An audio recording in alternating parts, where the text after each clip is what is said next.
Hi friends, welcome to my YouTube channel. ಇವತ್ತು ನಾನು ಮೆಬ್ಲಿನ್ New York eyeliner ಬೇಕಾಗಿತ್ತು ಅಂತ ಹೆಲ್ತ್ ಆ್ಯಂಡ್ ಗ್ಲೋಗೆ ಹೋಗಿದ್ದೆ. ಹೆಲ್ತ್ ಆ್ಯಂಡ್ ಗ್ಲೋಗೆ ಹೋದರೆ ಅಲ್ಲಿ ಪ್ರೈಸ್ ಎಷ್ಟು ಅಂತ ಕೇಳಿದ್ರೆ $299 ಅಂತ ಹೇಳಿದ್ರು. ಬಟ್ ಔಟ್ಸೈಡ್ ಬೋರ್ಡ್ ಮಾತ್ರ ದೊಡ್ಡದಾಗಿ ಮೆಬ್ಲಿನ್ ಸೇಲ್ಸ್ ಆಫರ್ ಅದು ಇದು ಅಂತ ದೊಡ್ಡದಾಗಿ ಒಂದು ಬೋರ್ಡ್ ಹಾಕ್ಕೊಂಡಿದ್ರು. ಒಳಗಡೆ ಹೋಗ್ಬಿಟ್ಟು ಇದನ್ನು ಪರ್ಚೇಸ್ ಮಾಡಾದ್ಮೇಲೆ ಏನೂ ಡಿಸ್ಕೌಂಟ್ ಇಲ್ವಾ ಅಂದಿದ್ದಕ್ಕೆ ಏನೂ ಡಿಸ್ಕೌಂಟ್ ಇಲ್ಲ ಅಂತ ಹೇಳಿದ್ರು.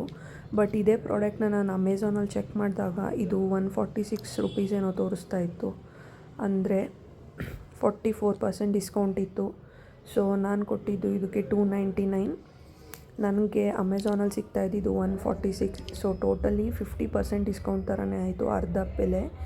ನಾನು $299ಗೆ 2 ಐಲೈನರ್ ತೊಗೊಬೋದಾಗಿತ್ತು. ಬಟ್ ಹೆಲ್ತ್ ಆ್ಯಂಡ್ ಗ್ಲೋಗೆ ಹೋಗಿದ್ದಕ್ಕೆ ಜಸ್ಟ್ ಒಂದು ಐಲೈನರ್ ಬಂತು.